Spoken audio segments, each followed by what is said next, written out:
Hello guys, I am again here to teach you one more tense, that is past perfect continuous tense.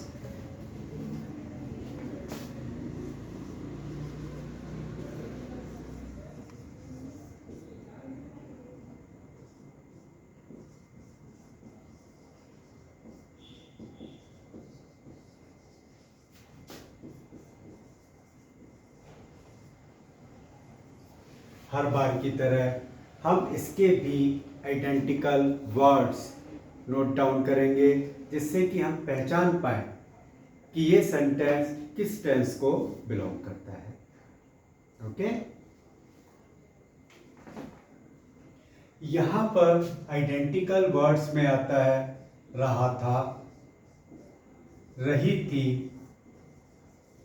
रहे थे. आपको confusion होगा कि रहा था, रही थी, रहे थे, ये वर्ड्स पास्ट कंटिन्यूअस में भी आते हैं, लेकिन यहाँ पर डिफरेंस क्या है इस टेंस में कि यहाँ पर सेंटेंस के अंदर काम को करने का टाइम दिया रहता है, और जब टाइम दिया रहता है तो साथ में एक वर्ड आता है, दैट इज से. से का मतलब हो गया मैं 2 घंटे से पढ़ रहा था. मैं 2 घंटे से पढ़ रहा था. ठीक है, गेटिंग माई पॉइंट. यहां पर आपको किसी भी वर्क को जो भी सेंटेंस में दिया होगा उसको करने का समय भी दिया होगा. Time is also given. अब इस से की इंग्लिश आपको 2 तरह से बना सकते हैं. या तो हम लगाएंगे सिंस या फिर हम लगाएंगे for. Since is for name of time, name of time, and for is for period of time.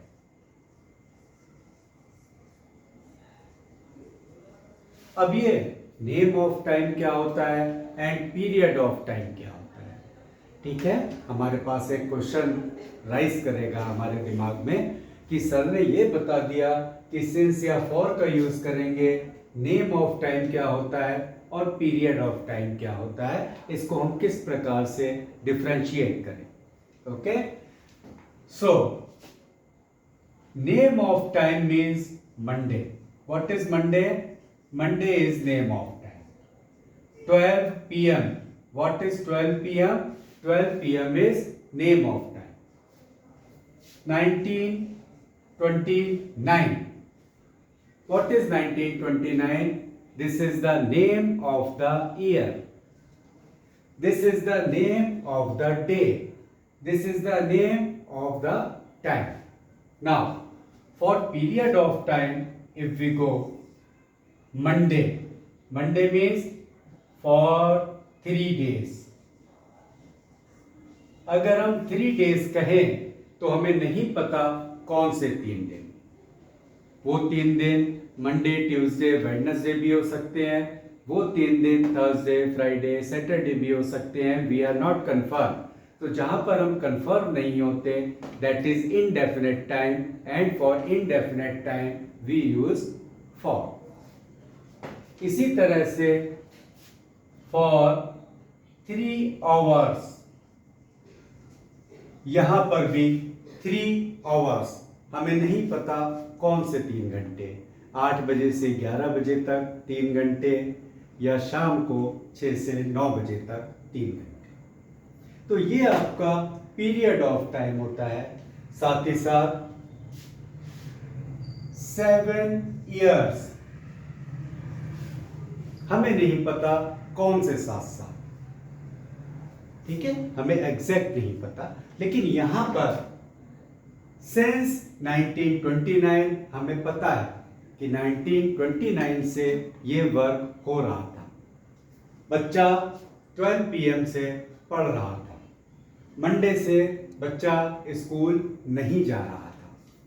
ठीक है, अब शायद ये बात आपको क्लियर हो गई होगी कि हम नेम ऑफ टाइम के साथ में सिंस का यूज करेंगे और पीरियड ऑफ टाइम के साथ में फॉर का यूज करेंगे।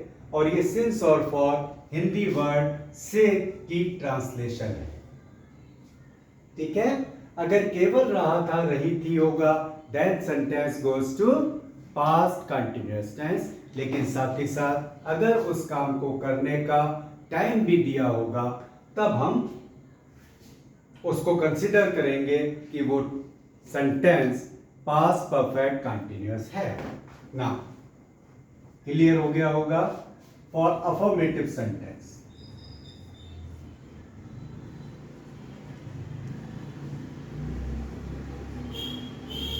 we use for,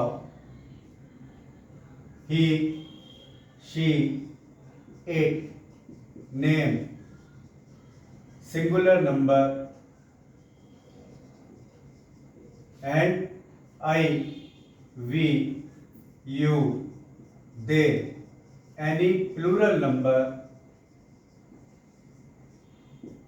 With all these we will use had been. Along with adding ing in the first form of verb। मतलब हम had been का यूज करेंगे, साथ ही साथ वर्ब की फर्स्ट फॉर्म में ing ऐड कर देंगे। ठीक है, हम एक एग्जाम्पल ले लेते हैं। मोहन 2 घंटे से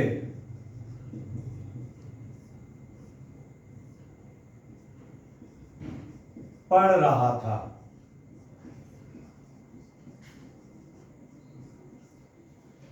क्या बन जाएगी? Mohan is the subject. Mohan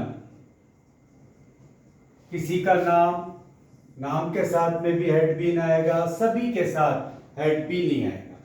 Mohan had been reading लिख सकते हैं, लर्निंग नहीं लिखेंगे, रीडिंग लिखेंगे। Mohan had been reading. अब हमारे पास आती है इससे की English.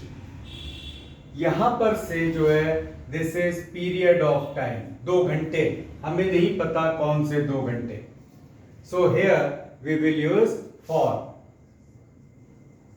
2 hours।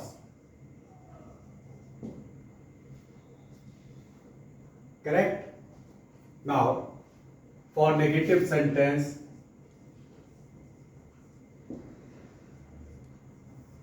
where we have used had been, we will use had not been along with adding ing with the first form of verb।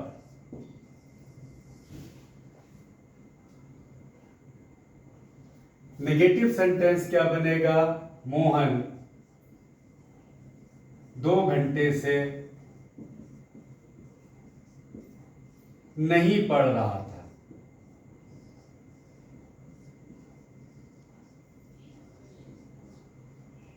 According to rule हम बनाएंगे Mohan had not been reading for 2 hours।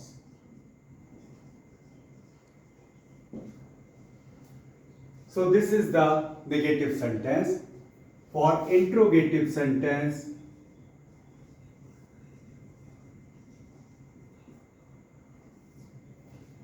हाँ ठीक है, आपकी समझ में आ गया होगा। अभी तक आप लोगों ने मेरी बहुत सारी वीडियोस देखी हैं, आपको सीक्वेंस समझ में आ गया कि हम हेल्पिंग वर्ब के बाद नॉट लगाते हैं जब भी हम नेगेटिव सेंटेंस बनाते हैं, और हेल्पिंग वर्ब को सब्जेक्ट से पहले रखते हैं जब भी हम इंट्रोगेटिव सेंटेंस बनाते हैं। इसकी हिंदी बनेगी इंट्रोगेटिव सेंटेंस में हैड पहले, उसके बाद subject, and the rest of the sentence means first form plus in. This is the rule for translating interrogative sentence. Hindi क्या बन जाएगी इस सेंटेंस की? सीधे सीधे हमें क्या लगा देना है? पहले सब्जेक्ट से पहले हम क्या लगा देंगे? क्या मोहन 2 घंटे से पढ़ रहा था? And sign of interrogation. ठीक है, बनाइए आप लोग कोशिश कीजिए. ठीक है, वेरी गुड. हेड, इस वाले हेड को हम सब्जेक्ट मोहन से पहले प्लेस कर देंगे. Means had Mohan been, subject के बाद बीन.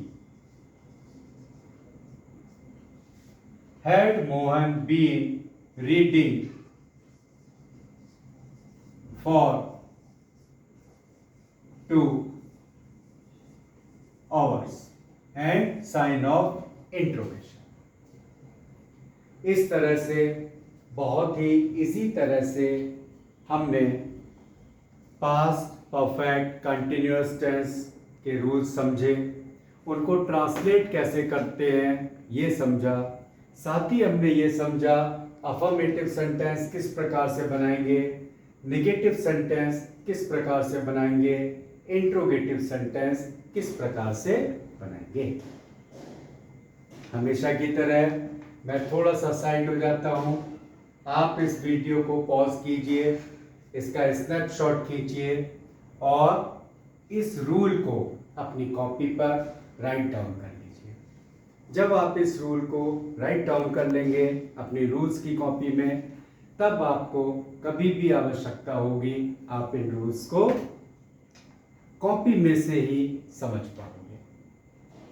ठीक है, साथ ही साथ मैं आशा करता हूं कि आप पास्ट परफेक्ट कंटिन्यूअस टेंस से रिलेटेड जो भी एक्सरसाइज आपकी टेक्स्ट बुक में दी होगी उसको आप करने की कोशिश करोगे. हमने ये भी समझा कि हम अफर्मेटिव से नेगेटिव कैसे बनाएंगे, अफर्मेटिव से इंट्रोगेटिव कैसे बनाएंगे, ये सारा कुछ हम समझ चुके हैं.